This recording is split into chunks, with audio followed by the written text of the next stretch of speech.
Welcome to this week's edition of Outdoors Online, a weekly webcast produced by the North Dakota Game and Fish Department. I'm your host, Mike Anderson. My guest this week is fur bear biologist Stephanie Tucker. Today we're going to talk about fur bears. Steph, any changes this year? No major changes to the fur bear regulations this year. So probably the biggest thing is a new look to the fur bear guide. So when people go to pick up their fur bear hunting and trapping guide, it's actually being combined with the small game and the waterfowl guides this year into a nice handy little booklet that's hopefully more user-friendly, gets rid of some of the overlap that we had between those three guides and combines it all into one more user-friendly booklet. Sure. Last year we had our first ever river otter season. Right. So last year the big news was we had our first regulated trapping season for river otters in almost 100 years. It went really smoothly. It also, the harvest limit, which was 15, was met really quickly. It was actually met in 8 days. So trappers were excited for that opportunity and they hit the ground running, and the harvest limit was met pretty quickly. So this year, the river otter trapping season will look very similar to last year. Same harvest limit. Again, it's a statewide season, trapping only, traps or cable devices, 1 river otter per person. Okay, let's move on to coyotes. How's the coyote population? Right, coyotes, of course, are our most popular fur bear in North Dakota for both hunting and trapping, cable devices. And they're doing good this year, so there should be enough to go around. Last year we had a slight dip in our trend in some of the regions of the state for coyotes, but the numbers have rebounded. It seems like the numbers of coyotes are doing really well. One concern that some of the hunters and trappers have had the last several years is they're seeing some of that canine chewing lice on the coyotes, so it kind of manifests itself as some poor hair quality between the shoulder blades or the back of the neck, and that's still going on in the population. So if trappers or hunters see that, where they might think it's an early onset of mange, but actually it's a lice infestation.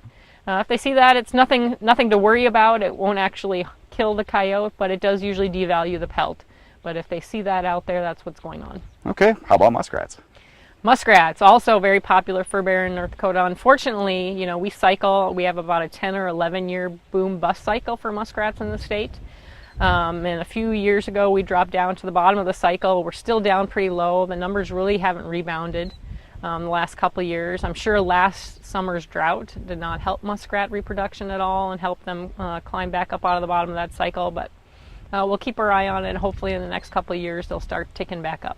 Okay, something we talked about a little earlier, Steph, before the webcast here is this incidental reporting. What do you mean by incidental reporting? Right. So occasionally, when trappers are out setting their equipment for, say, maybe like a raccoon or a coyote, they might incidentally catch something with a closed season, like a river otter or a fisher.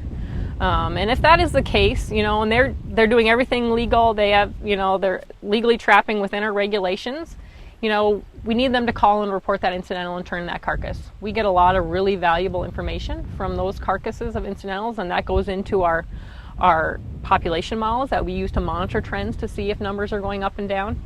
And so it's really important that they report those incidentals and turn them over to the game wardens. If they haven't done anything illegal up to that point, they won't issue a citation for it. The only thing illegal they're doing if they're not reporting it is not reporting it. Right. It is in our regulations that they need to report that. So we have that in there because that information from those incidentals, again, is very valuable. So we really want to collect that information if we can. Sure. So report it. Right. Report your incidentals. Okay. Let's move on to equipment ID. Okay.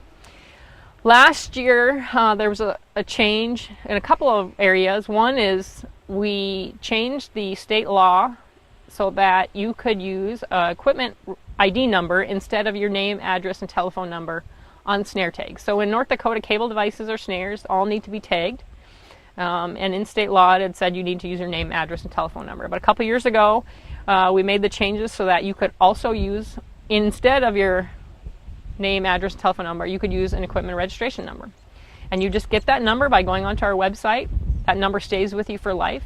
Not only can you use it for your traps or cable devices, you can also use it for tree stands or ground blinds that you might leave on public lands and things like that. So it's good for a lot of things. It's also good for ice houses too. That's another one. And then as part of that, now all of our equipment, that is all of personal equipment that people leave on our wildlife management areas, needs to be identified with that equipment number or name, address, and telephone number. So in the past, you could set traps and leave them on WMAs without being ID'd, but now all equipment left on WMAs, trail cameras, ground blinds, tree stands, and traps need to be identified. And there's a date where you have to have them removed from our wildlife management Right. areas. Well, of course, some of our trapping seasons go longer than those dates, and of course, you're well within your legal rights to be trapping on WMAs if the season is open. But again, your equipment needs to be tagged. How about cable devices?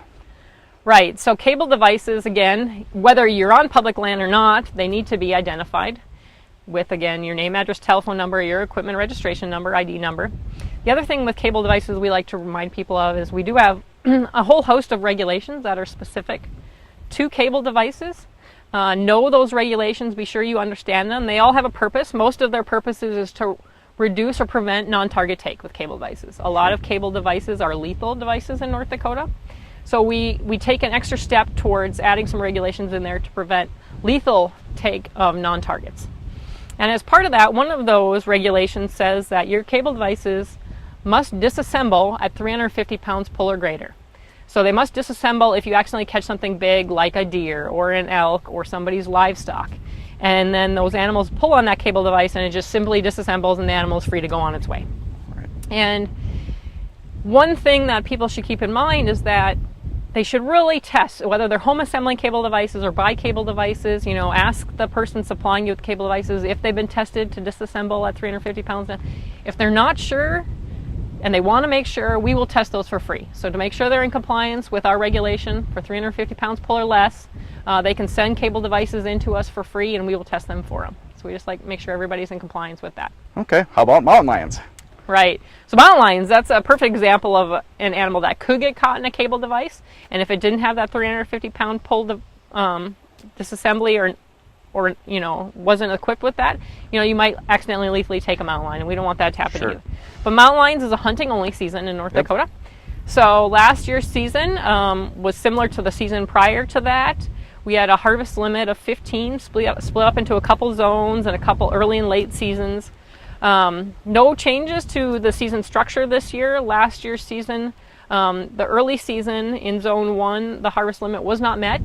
And then the late season Zone 1 limit was reached when 3 females were taken. Okay. And so the season closed after that.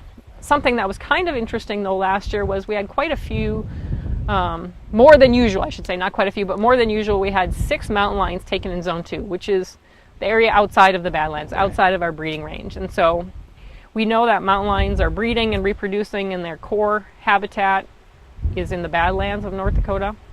But they take off from there and they wander out and they disperse. And sometimes they show up in all kinds of weird places in North Dakota. And last year, 6 of them took off and were legally taken by hunters in other areas of the state. And so that doesn't happen. That's only happened in the 12 years we've had a mountain lion season. That's only happened one other time where we've had that many mountain lions taken in Zone 2. So that's just, really, it's not a reflection of the population abundance or how many mountain lions are in the Badlands.